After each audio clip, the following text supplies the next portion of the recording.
Welcome back to the Midas Letter. I'm your host, Humble Howard Glassman from the Humble and Fred Show. And today our guest is me. Why? Because we thought, hey, all this money talk and the stock exchange and all that, let's talk about something we can all sink our teeth into, and that's marijuana.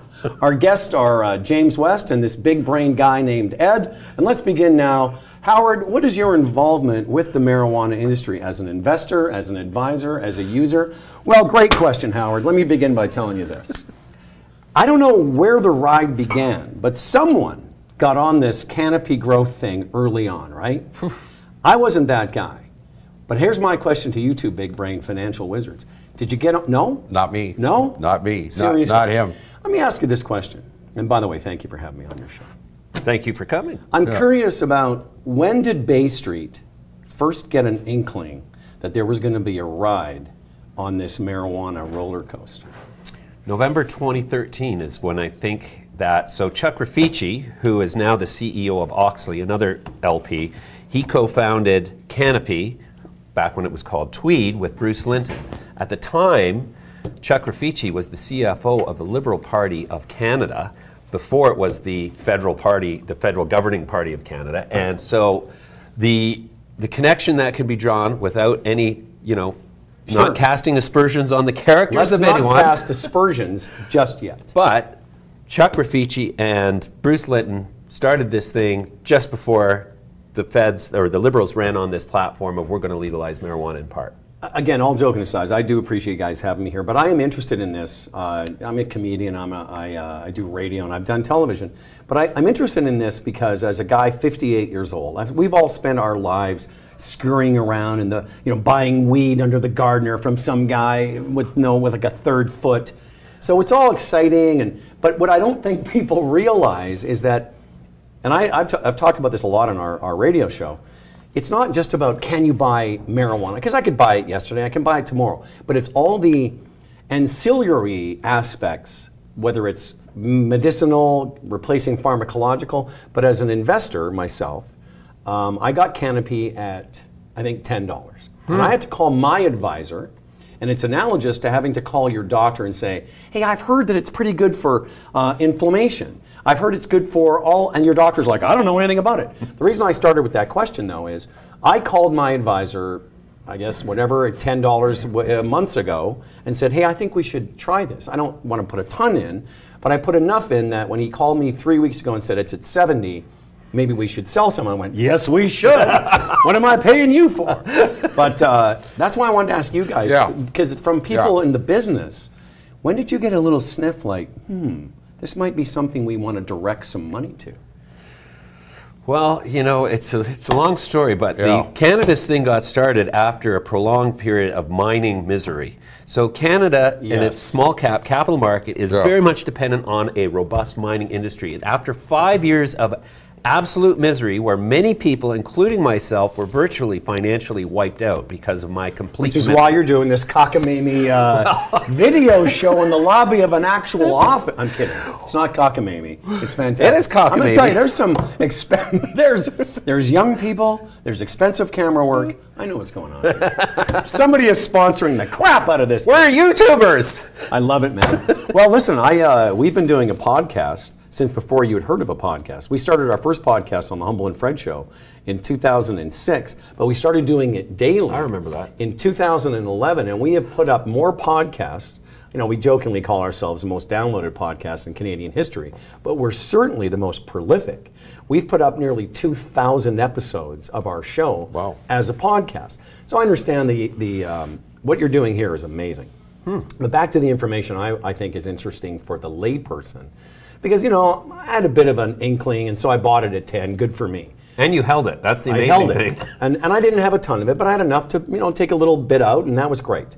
I also invested in a cannabis company. I'm not high now. Ed. Don't look at me that way. Ed is giving me a stare. Stink guy. But no. So I've been involved in terms of, as an investor, but I'm just curious. I don't know if Canadians caught wind of it early on. And I think a lot of people are the poorer for it. Yeah. It's Those aren't easy questions to answer. No, I know. I just thought I'd throw it out. And if you ask 10 people, you're going to get 10 different answers. Yeah. You know. Well, here's somebody. I asked an investor, an advisor today this question. I'd ask it to you guys. Is it too late? Is the ride over, or because today it's a big topic, the 17th legalization, but we've all been talking about it as an investment for some time. Is it too late? Well, to answer that, I'm going to have the control room throw up the chart, please. And all you have to do is look at this chart, which is this. So this is the index, the marijuana index of all the Canadian cannabis companies with over $500 million in market cap. So it's the large cap Canadian index. And if you look at this, we started it as of January 2013. So I'm going to walk this out to the biggest look. And let's go full screen here.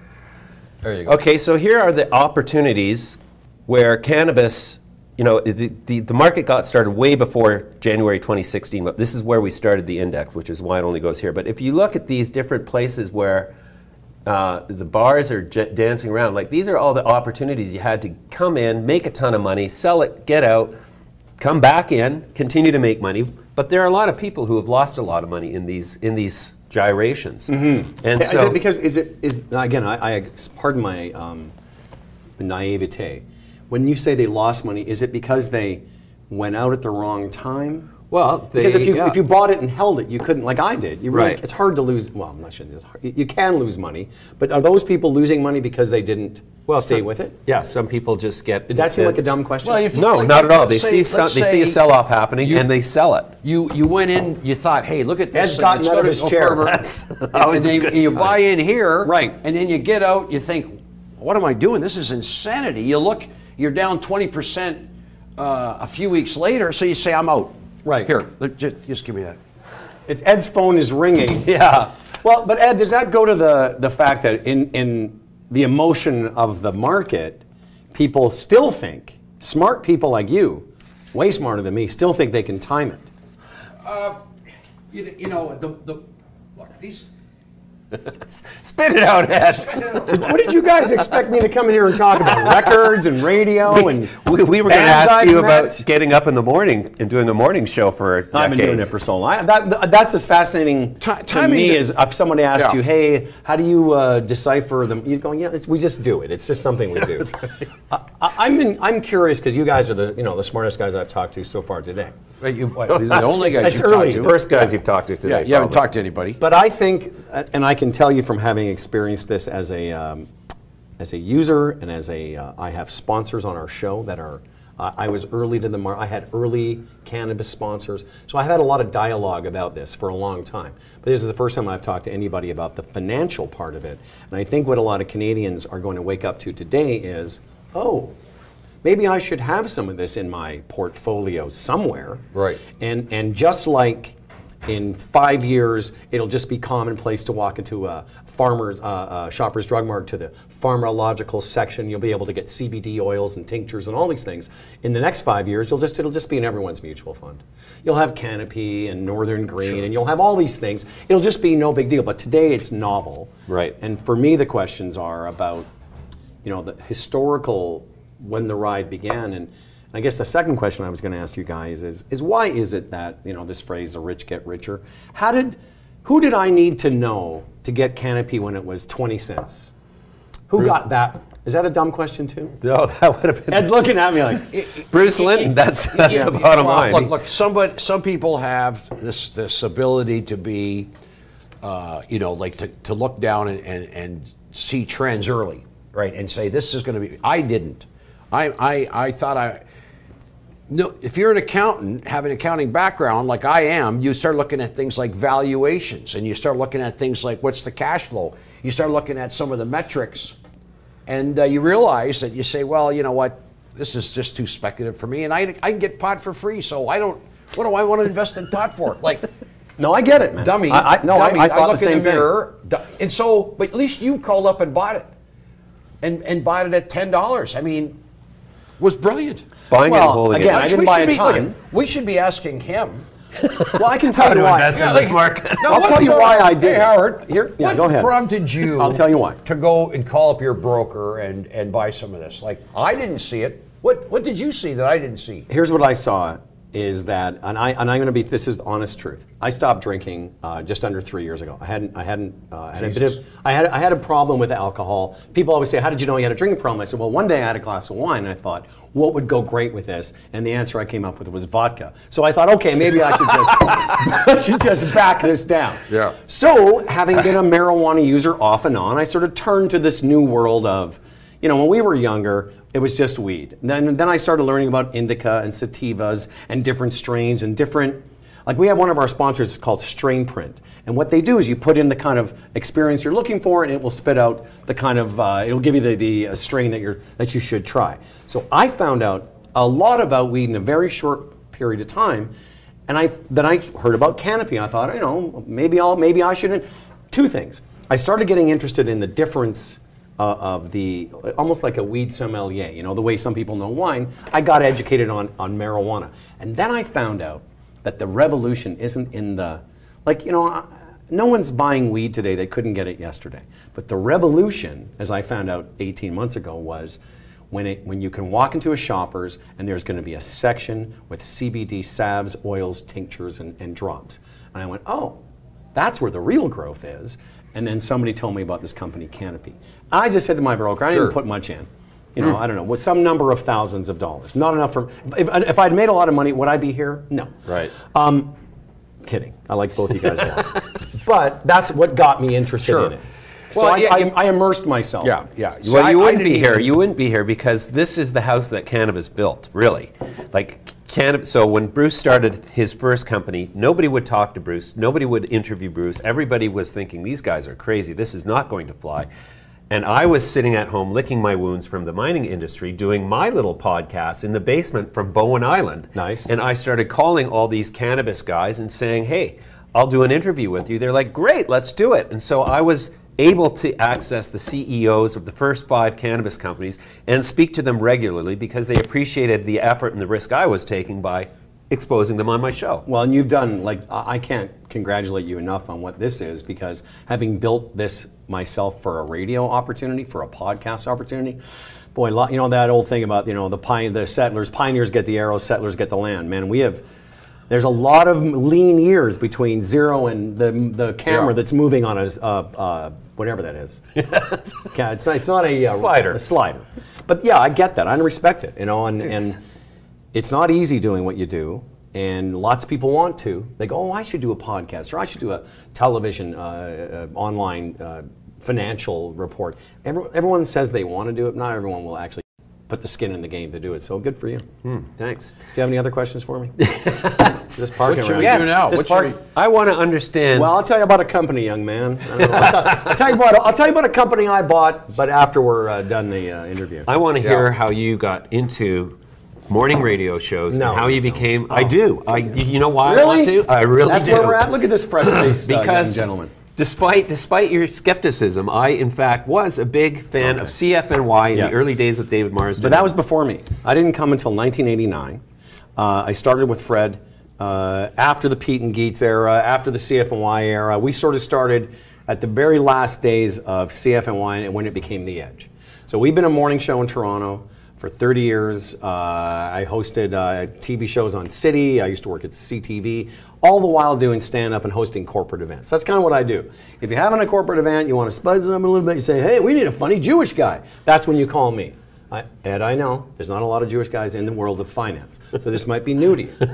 Anyway, poor Ed. There's certainly a lot of you fellas people? in the entertainment business. Yes. Yes. In fact, you own the entertainment business. You people. I'm sorry, Ed. Ed, I'm just teasing. I didn't mean to put you in a spot there, Ed. I think it's going to be hashtag Me Too over here. Hashtag me Jew. Hashtag me Jew.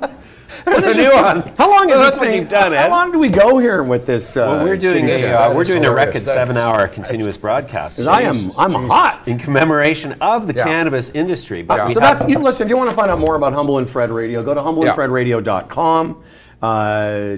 Google. Google has a lot of stuff. Yeah. I'm trying to block you out. You see how I suddenly? I see what you're doing. I see In what fact, you're up to. I've got That's a feeling face at me threatened. on back here. Wow. And I'm actually talking to the crowd. More, I was wondering what you're doing for radio work now. I will tell you this: the big growth, no pun intended, in this industry is not going to be about the flower, as the kids call it.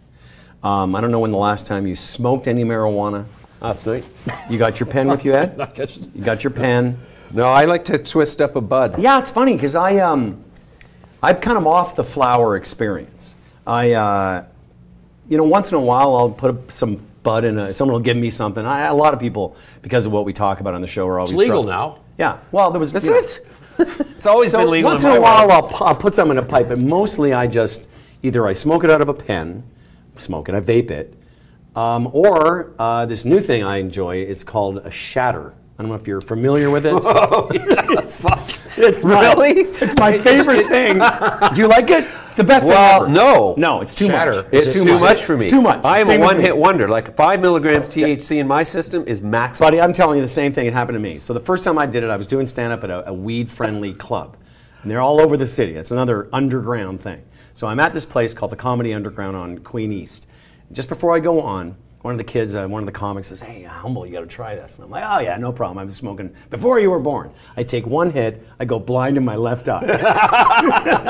and I am like, I say to the club guy, I go, "Put someone else on before me because I am done here." Really? It's too much. Really? Yeah, it's like if you get really high THC in a flower, you might get 18 or 20 or 22%. Shatter is 80 or 90%. The way I describe it, it's like doing a line of THC. It's just instant. You can feel it.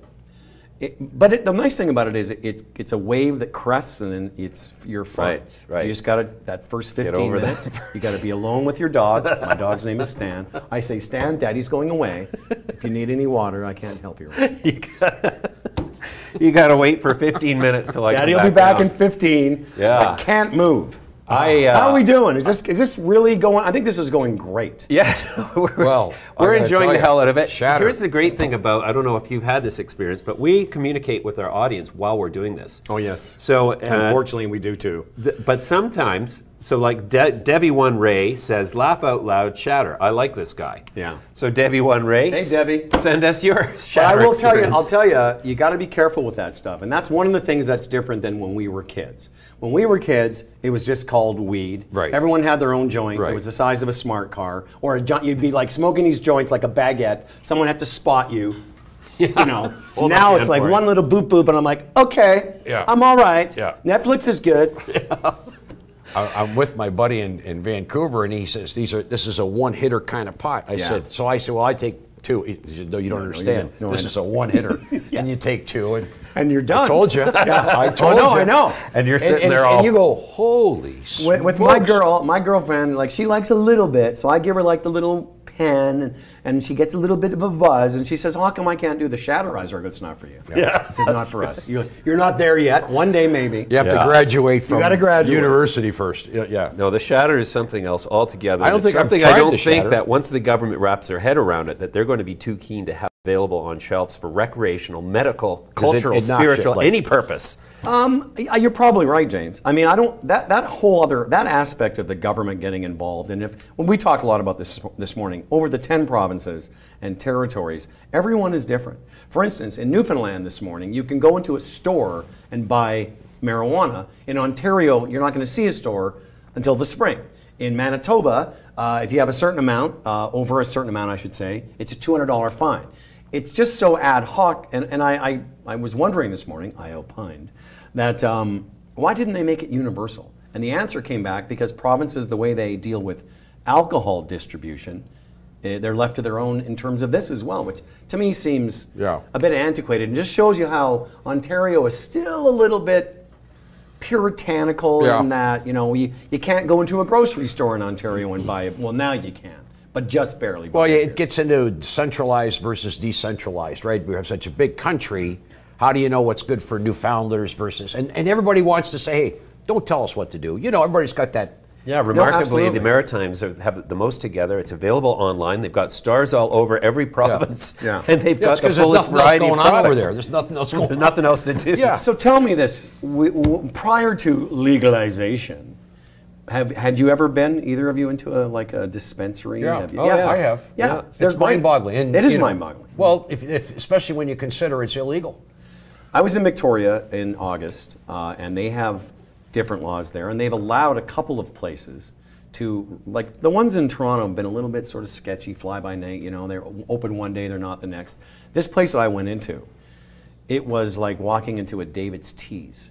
Very low lighting, beautiful furniture, beautifully furnished, very knowledgeable. Everything was behind glass and just amazing, and, you know, a really great experience.